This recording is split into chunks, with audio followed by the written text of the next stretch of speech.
نماز کی شرائط اسے کہتے ہیں جس کو ہم پہلے مکمل کرتے ہیں اور پھر نماز شروع کرتے ہیں۔ نماز کی 6 شرائط ہیں، جن میں سب سے پہلی شرط ہے طہارت، پاکیزگی۔ طہارت اور پاکیزگی کا تعلق بدن سے بھی ہے، جگہ سے بھی ہے اور کپڑوں سے بھی ہے۔ نماز کو شروع کرنے سے پہلے ہمیں پاک اور صاف ہونا لازم اور ضروری ہے۔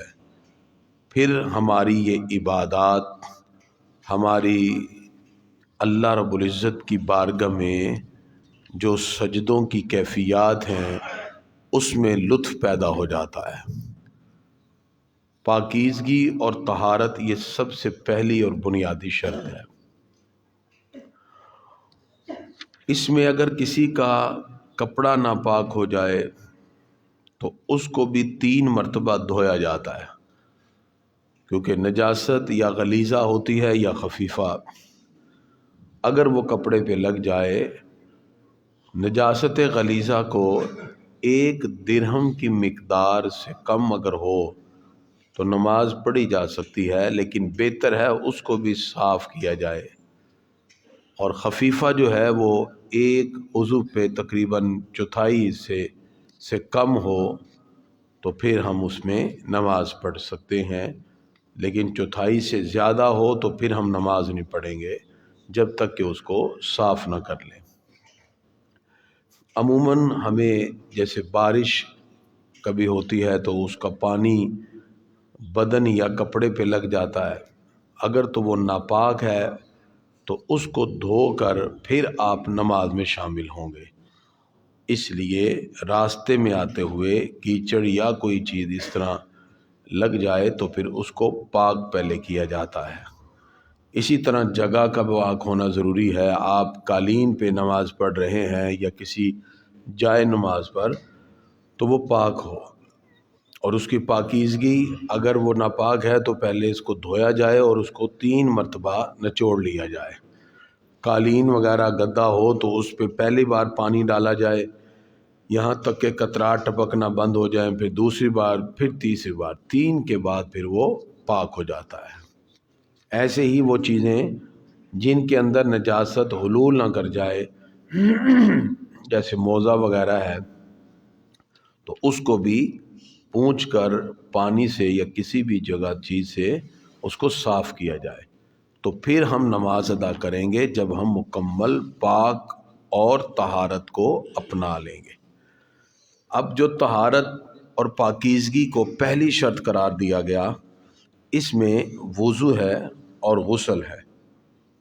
اسلام ہمیں پاک اور صاف رہنے کا ہر حال میں حکم دیتا ہے۔ اس لیے آج ہم کچھ مسائل اس حوالے سے ذکر کریں گے، جس میں سب سے پہلے وضو ہے۔ حضور اکرم صلی اللہ تعالی علیہ وسلم ارشاد فرماتے ہیں، قیامت کے دن میری امت اس حالت میں بلائی جائے گی کہ ان کے منہ اور ہاتھ پاؤں یعنی آثار وضو چمک رہے ہوں گے، تو جس سے ہو سکے چمک زیادہ کرے۔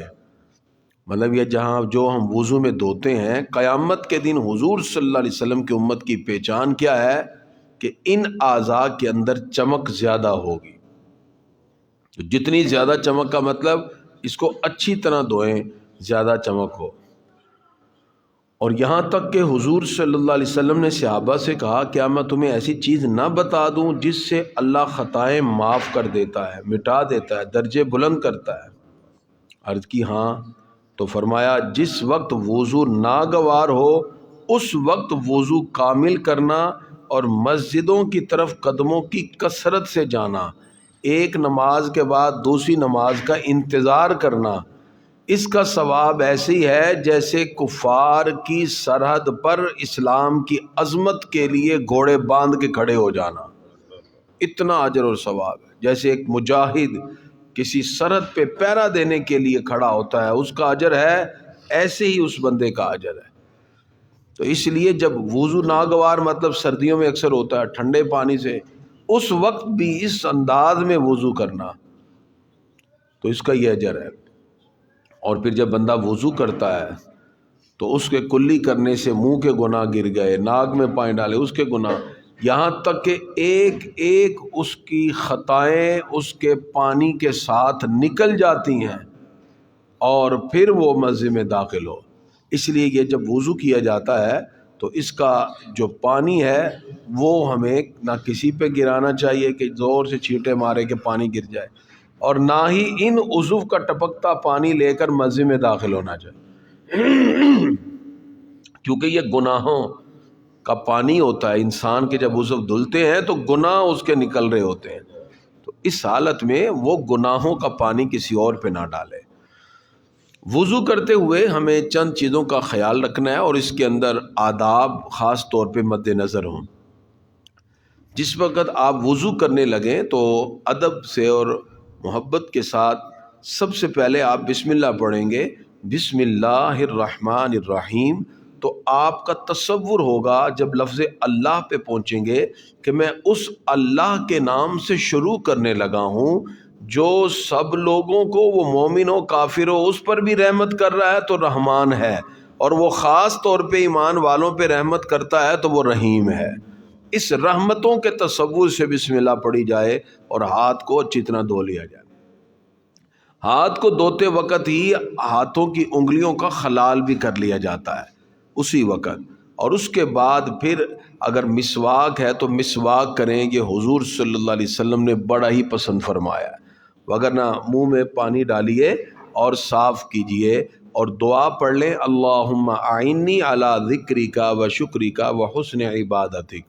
وگرنہ آپ کو کم از کم وضو کے دوران بسم اللہ والحمد للہ پڑھتے رہنا چاہیے، بسم اللہ والحمد للہ، وگرنہ منہ میں پانی ڈالیں تو یہ دعا پڑھ لیں۔ اور اس کے بعد پھر ناک میں پانی ڈالا جائے دائیں ہاتھ سے اور بائیں سے صاف، اور دعا کر لیں، اللہم ارحنی راحیت الجنت ولا ترحنی راحیت النار، یا اللہ مجھے جنت کی خوشبو سنگانا۔ اس طرح یہ دعائیں، اور اس کے بعد چہرے کو دھوئیں تو اس کے اندر پانی کا استعمال کم ہونا چاہیے۔ بعض لوگ پانی بہت ضائع کرتے ہیں، یعنی جس وقت چہرے کو دھویا جاتا ہے تو 3 پانیوں میں ایک بار پانی لیں تو اس کو اچھی طرح جب آپ نے ڈالنا ہے تو یہاں جہاں سے بال شروع ہوتے ہیں یہ سارے کا سارا حصہ ایک بار میں دھل جائے، پھر دوسری مرتبہ میں پھر اچھی طرح، پھر تیسری مرتبہ کوشش کریں کہ داڑھی وغیرہ کے بال بھی ان تینوں پانی میں گیلے ہو جائیں، اور اگر یہ نہ ہو تو پھر ایک بار پانی یہاں سے لے کے گزارا جائے اور ایک بار یہاں سے، اور ہاتھ کے پشت سے اپنی گردن پہ ایسے مل لیا جائے، اور اس کے ساتھ جو سنت طریقہ ہے یہ انگلی کے ساتھ اپنے بالوں کا ایسے خلال بھی کر لیا جائے، داڑھی وغیرہ یہ خلال، ٹھیک ہے۔ ویسے تو اس سے بھی لوگ کر لیتے ہیں، لیکن سنت کے مطابق حضور صلی اللہ علیہ وسلم کا جو طریقہ کار رہا وہ اس طرح خلال کرنے کا ہے۔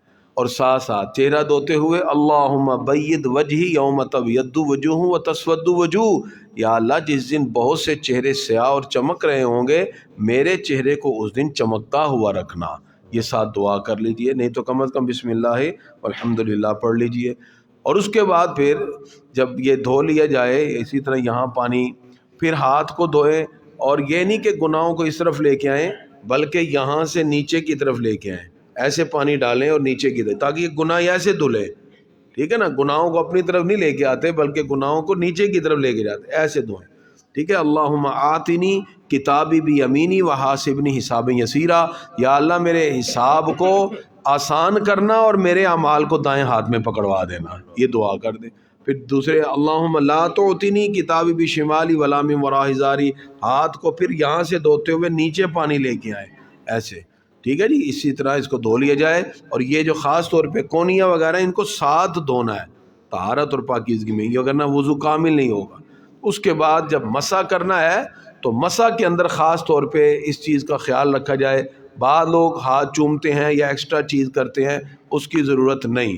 جب مسح کیا جائے یہ پانی آپ نے یہاں لینا ہے اور نلکا بند کر دینا ہے، یہ نہیں کہ وہ چلے جائے اور وہ پانی اس پہ ایسے ڈالنا ہے، یہ گیلا ہو گیا، اب یہ 3 انگلیوں کے ساتھ آپ نے درمیان سے، ٹھیک ہے، اور جو حصہ رہ گیا سائڈ والا اس کو ایسے ملا کے لے آنا ہے، ٹھیک ہے نا, یعنی جاتے ہوئے یہ والا حصہ ہوگا ایسے, اور آتے ہوئے یہ, اور یہ انگلیاں جو ہیں یہ آپ نے اس کے کان کے پیچھے, ٹھیک ہو گیا, اور اس کے بعد ہاتھ ایسے, یہ پورا مسا ہوگا.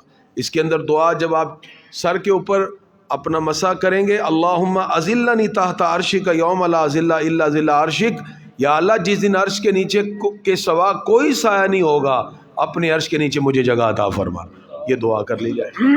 یہاں پھر گردن میں اللہم آتق رقبتی من النار, یا اللہ میری گردن کو جہنم سے آزاد فرما دینا.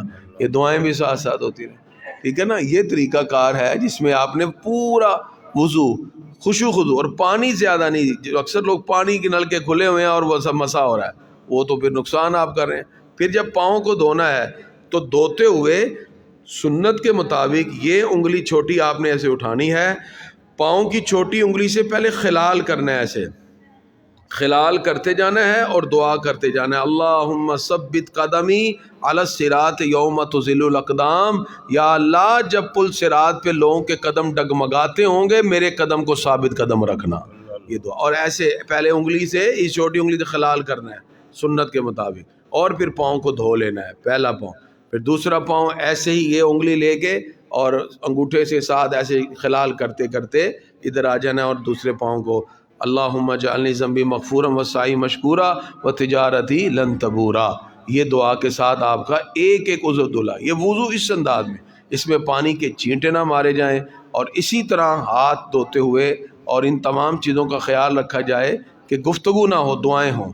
اسی طرح غسل ہے جی, جس طرح آپ نے وضو کیا, اگر آپ پہ غسل فرض ہو گیا تو سب سے پہلے آپ نے غسل میں نجاست والی جگہ کو اچھی طرح دھونا ہے اور صاف کرنا ہے. جب آپ نجاست والی جگہ کو دھو لیتے ہیں, غسل چونکہ فرض ہے, اس کے بعد آپ استنجا کریں. استنجا کے بعد جیسے میں نے وضو کا طریقہ بتایا ایسے ہی آپ نے پورا وضو کر لینا ہے. جب آپ پورا وضو کر لیتے ہیں اور اس کے بعد پھر آپ نے اپنے اوپر پانی ڈالنا ہے. غسل میں 3 فرض ہوتے ہیں, غرارہ کرنا, ناک میں پانی ڈالنا, پورے بدن پہ پانی بہانا. تو غرارہ روزے کی حالت میں نہیں ہوگا, باقی آپ کریں گے, ٹھیک ہے. ناک میں پانی زیادہ اوپر نہیں چڑھائیں گے روزے کی حالت میں, وگرنہ آپ کو ناک میں اوپر پانی چڑھانا ہے, ٹھیک ہے. غسل میں یہ 3 فرض ہوتے ہیں. تو اس انداز میں غسل پھر کیا جاتا ہے, پانی پھر پورے بدن پہ بہایا جائے, کوئی حصہ خشک نہ رہ جائے, اور اس کے اندر احتیاط کی جاتی ہے کہ پہلے پانی کو اچھی طرح لگایا جاتا ہے اور اس کے بعد پھر آپ صابن وغیرہ لگا. تو یہ ہے وضو اور غسل دونوں میں پاکیزگی کے اندر ہمیں ان چیزوں کا خیال رکھنا ہے. اگر کسی بندے کو وضو کرنے میں پرابلم ہے یا غسل نہیں کر سکتا, سردی ہے, تو اسلام نے اس میں ہمیں اجازت دی, ہم تیمم کر کے نماز پڑھ سکتے ہیں. تیمم میں نیت اور ارادہ شرط ہوتا ہے. مثلا آپ نماز جنازہ کے لیے آئے تو وقت تھوڑا ہے, آپ تیمم کر کے جنازہ پڑھ سکتے ہیں. جنازہ کیسے, یعنی تیمم کیسے کریں گے جنازے کے لیے یا کسی کے لیے, آپ نے سب سے پہلے نیت کرنی ہے. تیمم میں نیت فرض ہے, وضو اور غسل میں نیت فرض نہیں ہے, وہ سنت ہے. آپ نیت کریں گے کہ میں ظہر کی نماز کے لیے تیمم کرنے لگا ہوں. آپ مٹی پر, پتھر پہ, دیوار پہ ہاتھ ماریں گے ایک بار اور اپنے چہرے پہ پھیر لیں گے پورا, ٹھیک ہے. اور اس کے بعد آپ نے دوسری بار ہاتھ مارنا ہے, اور اپنے کپڑے اوپر کرنے کے بعد یہاں سے انگلیاں شروع کرتے ہوئے یہاں تک, اور یہاں سے لیتے ہوئے یہ, اور اسی طرح یہ دوسری مرتبہ, ٹھیک ہے جی. یہ آپ کا تیمم ہو گیا. اللہ اکبر, نماز شروع کر دے گے, بس کوئی پاؤں وغیرہ نہیں, ٹھیک ہے. ہاتھ کو نیت کرنی ہے, ہاتھ مار کے ایک بار چہرے پر اور دوسری مرتبہ اپنے ہاتھوں کو ایسے کر کے دونوں کو, اور آپ کا تیمم ہو گیا. یہ وضو اور غسل دونوں کا نائب ہے. سردیوں میں اگر نہیں ہو سکتا تو پھر آپ تیمم کر کے اسی طرح نماز ادا کر سکتے ہیں. دعا ہے اللہ تعالیٰ